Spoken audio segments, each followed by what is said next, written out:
어릴 때 사고치고 집에 들어가면 부모님들이 꼭 하는 말이 있죠. 이름값 좀 하면서 살자 유성아.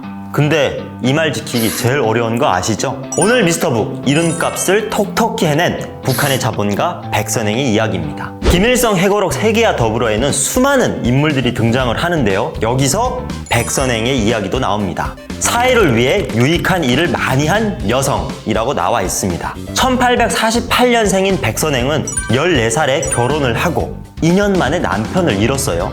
이후 친정으로 돌아와 홀로 어머니를 모시고 온갖 굳은 일을 도맡아 하면서 재산을 모으기 시작을 했답니다. 그렇게 모은 돈, 백선행은 어디에 썼을까요? 평양 근교에 광대한 항무지를 사들였습니다. 백선행이 샀던 평양의 근교의 땅, 사실 아무도 관심을 가지지 않는 돌산이었는데요. 백선행은 석회가 매장되었다는 걸 알고 있었던 거죠. 그러다 일본인 시멘트 생산업자 오노다에게 이 땅을 거액에 팔아 넘겼다고 해요. 일본인에게 팔 때는 백선행이 이 땅을 샀던 가격의 10배가 넘는 가격, 지금으로 치면 약 300억 원에 달하는 금액을 받았다고 합니다. 일본인에게 엄청 이익을 보고 부자가 됐다는 소문이 전국에 급속도로 쫙 퍼졌어요. 돈이 돈을 번다는 말이 있잖아요. 백선행은 완전 반대였습니다.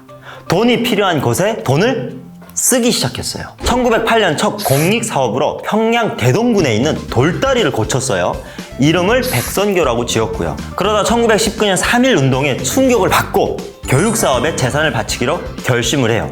당시 30만 원의 거금으로 평양 각급 학교를 지원을 했어요. 교육사업에 헌신을 하면서 군 후에 평양주의 사회활동에도 도움을 줬대요. 당시 평양사회의 지도자 격이었던 독립운동가 조만식과 뜻을 같이 해서 일본인들의 공예당보다 더 큰 도서관 겸용 공예당을 신축을 했어요.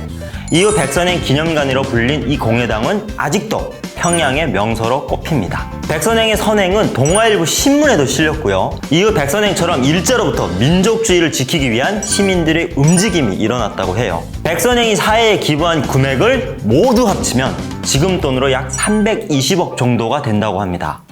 1933년 백선행은 86세로 세상을 떠났는데요. 여성 최초 서회장으로 치러졌어요. 과부와 가난의 꼬리표에서 벗어나 살아남기 위해 악착같이 번 돈, 그 돈을 기꺼이 자신이 살고 있는 나라에 내어준 백선행. 이름도 없이 백갑으로 불리던 그는 자신의 베푼 선행의 삶이 이름으로 불려졌는데요.